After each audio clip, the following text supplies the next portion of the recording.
Hi, it's Jackie at Spare Room Studio, back with hopefully the final part now of this page in Fantasy Tiny Homes by RJ Hampson, and this is Mouse House. And so far I have used the koi colouring brush pens that are fairly new to me.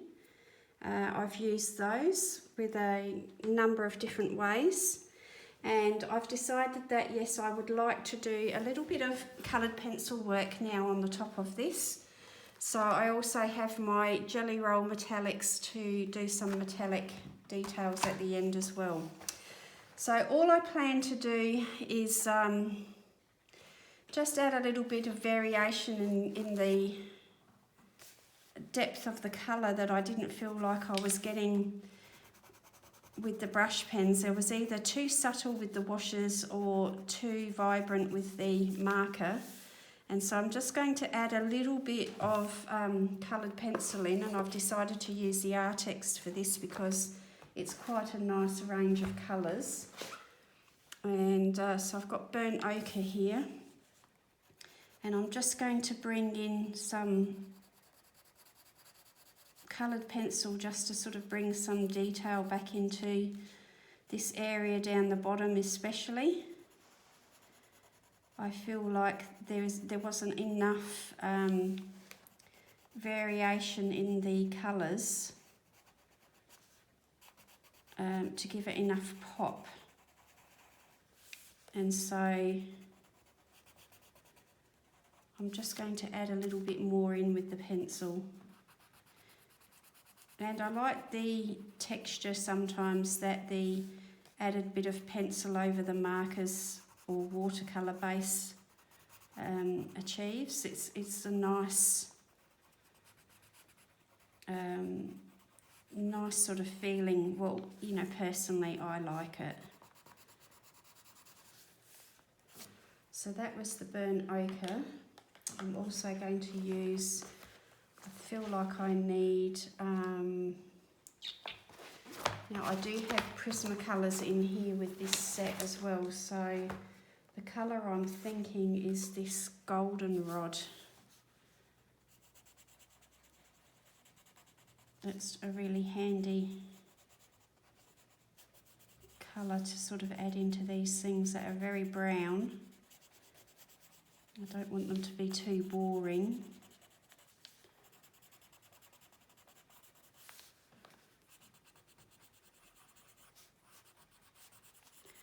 Probably should have taken a photograph of this prior to adding the pencil and after to see whether we decide that it was in fact a good choice or not. Sometimes you can overplay these things a little bit. This is a sienna brown. These are the open stock Prismas that I already owned. I'm still waiting for my full set of Prismacolors to arrive, which I ordered recently. And I hope I didn't sort of give people the wrong impression when I talk about the quality issues with Prisma, but that's just my experience going back with these older ones that I had. I had a lot of trouble with a number of them. The barrels all split. And they were not centered and they were pretty bad, so I hope I didn't offend anyone by that, but that's just you know, a personal opinion from my own experience. And I'm quite excited to get the new ones just to see what they're like, because I do love the colours that are available in the Prismacolor. You know, they are a really quite different to, that's the goldenrod in the Artex, so we'll just see what the difference is with that.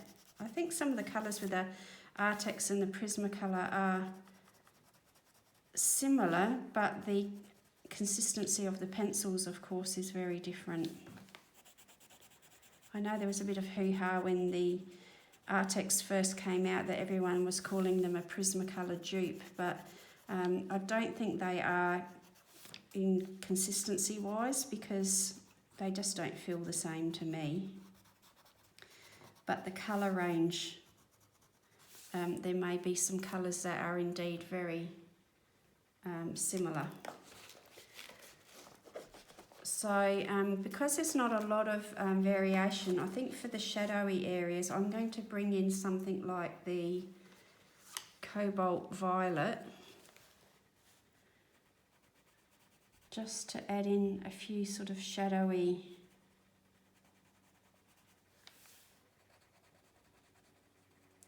bits into the viridian. I'm having a lot of trouble with my words today.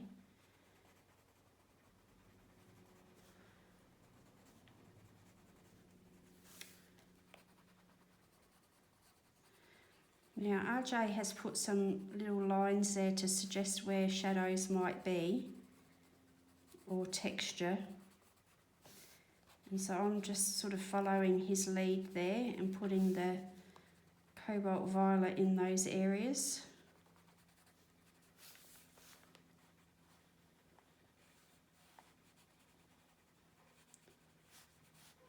Not necessarily always pressing too hard either.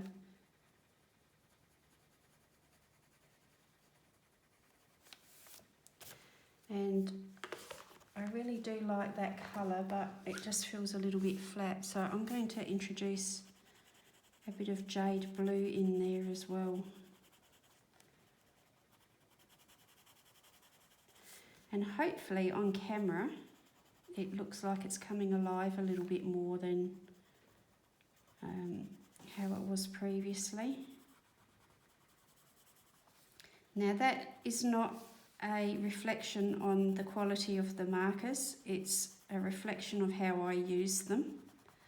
So please keep that in mind. I am not saying that the markers were dull or anything like that, they aren't, they're beautiful colours. But I think it's the way I applied them. I'm going to need a little bit of playing and practice time with them to get the application of them just right for how I want my pages to look.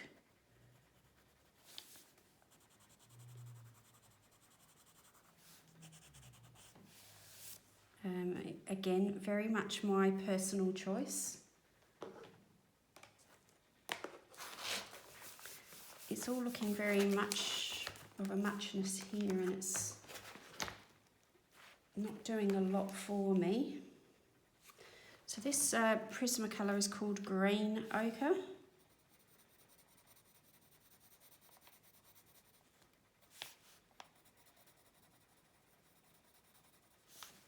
And very, very lightly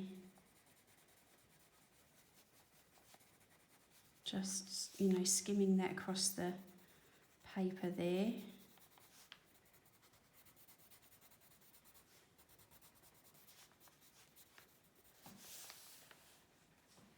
So no reflection on the mouse family, but I feel like, you know, a mouse house is not going to be pristine. And so using the pencil and yet getting this texture is kind of suggesting a little bit of grungy griminess as well.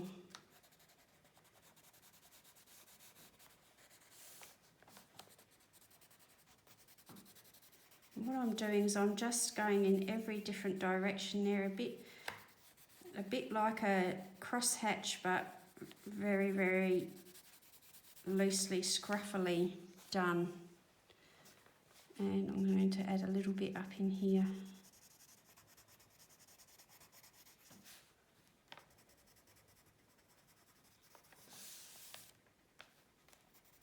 Again, it just carries that through that, you know, this is actually part of the mouse house as well. It is in fact the entrance to the mouse house.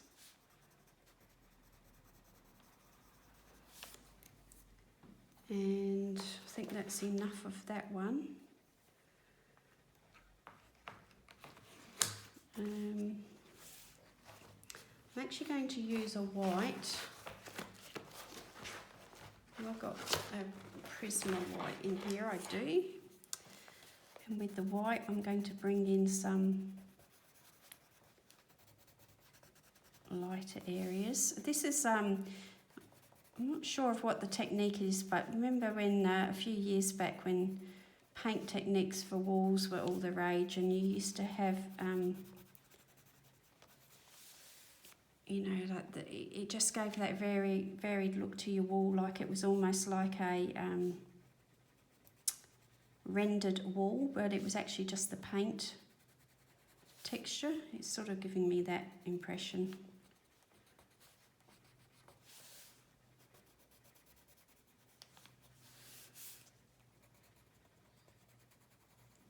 So anywhere where I went a bit solid and there's no variation to the colour, I'm just bringing that back in by doing that.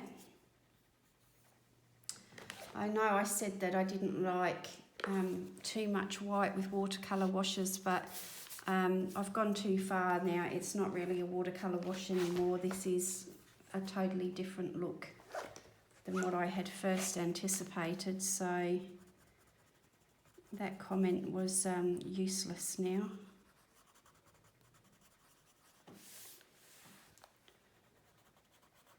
But you know, this is how I adjust and go as I work through a picture.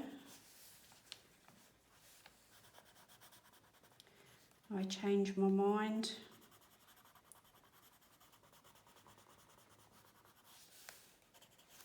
As I go along. I still feel like this wall panelling is very flat looking. This is antique brass in the Artex, and I'm just going to add some detail back into there because it just looks very, very flat and samey.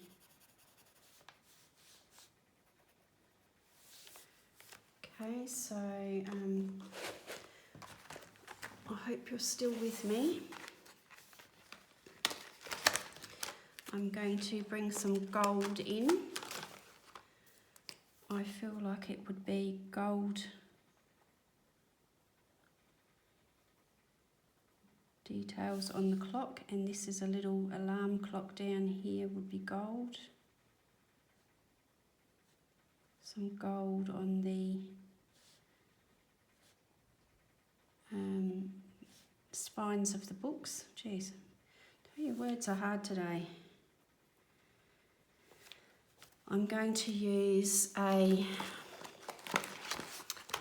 metallic black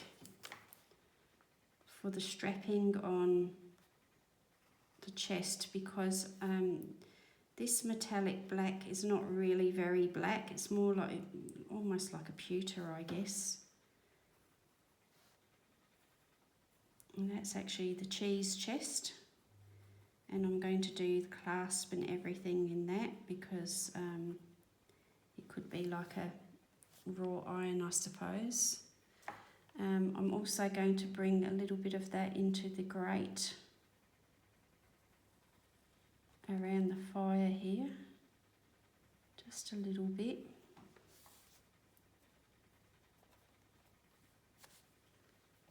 And I think I'd like a gold doorknob on this very auspicious house.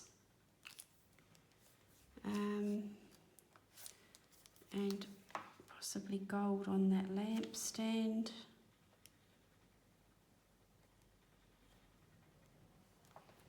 And Russell's little insignia there is going to be gold.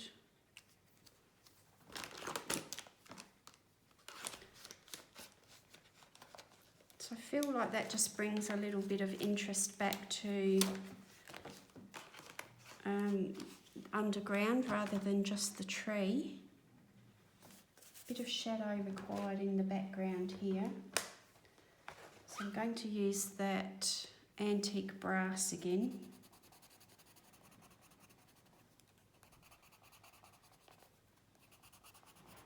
Just to deepen that up behind there.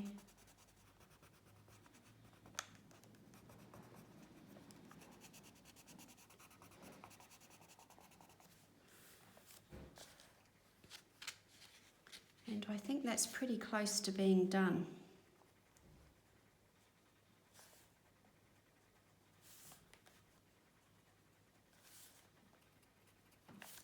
I'm actually going to put some lighter bits in there. Prisma white again. Just a little bit of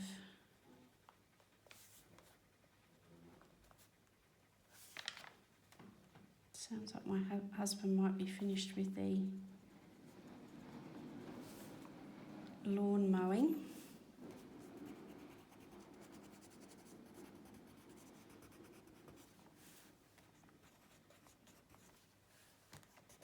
So I do apologise, you're hearing it all today, but with all the difficulties that I'm having at the moment, I'm just going to roll with whatever happens, and it's some new content for you, and hopefully you don't all hate what I've done and get cross with me over it, but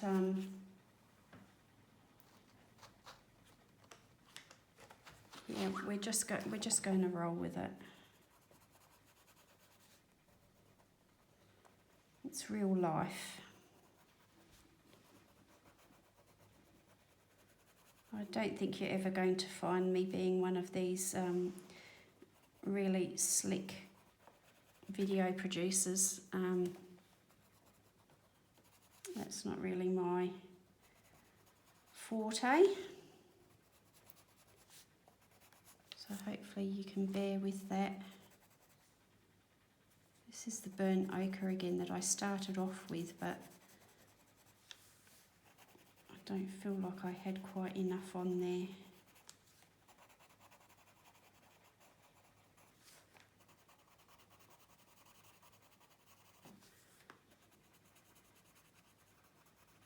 So I hope that hasn't been too torturous for you to sit through all these different parts. This hasn't quite come out as deep as I hoped.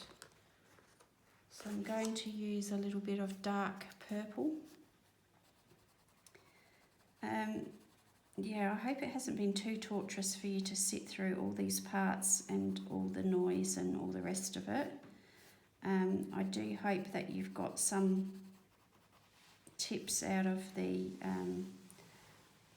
way that I worked, and please don't feel like you need to go out and buy these pens specifically, but any water-based marker, any brand and any type of water-based marker should work very similar to the way that I've shown you with that plate.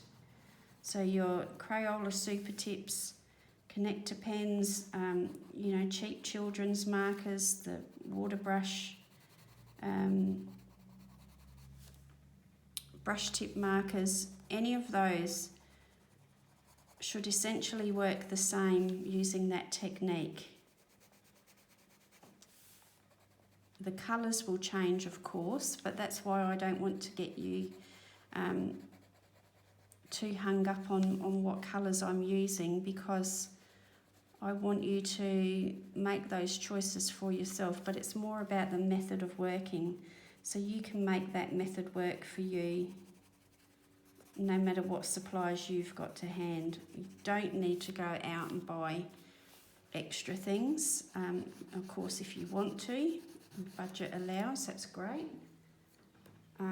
But please don't ever feel like you can't achieve that result or similar results. I'm actually bringing in dark salmon here. Yeah, don't ever feel like you can't achieve that same result because you don't have the same product. Have a go with what you have, and have a play, and you might be pleasantly surprised at what you can actually come up with. So if you do that and you want to let me know how you've found the process or what you've achieved, then please leave me a message in the comments section. I'd love to hear your thoughts of how you found it.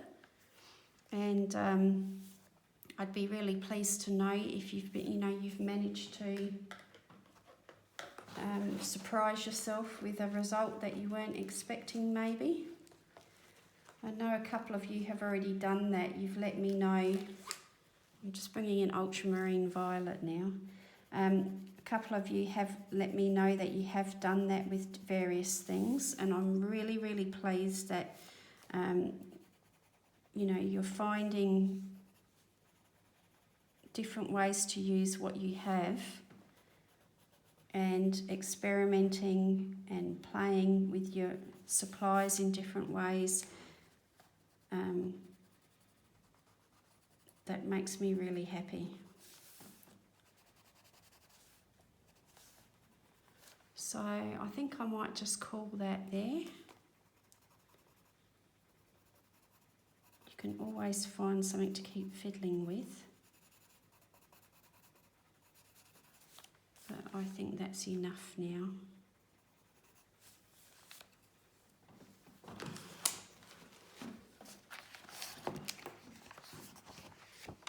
So I haven't touched the top of the paper at all, the top of the page, but that's the difference in the bottom now.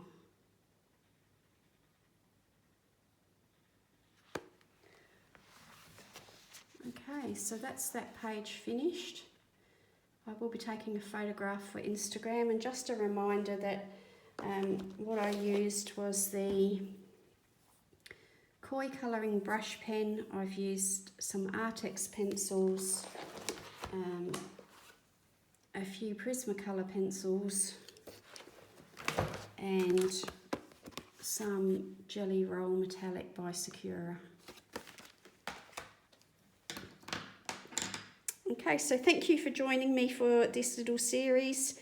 I hope you've got something out of it and enjoyed it, and I will see you really soon in the next one. Thanks for being with me. Bye now.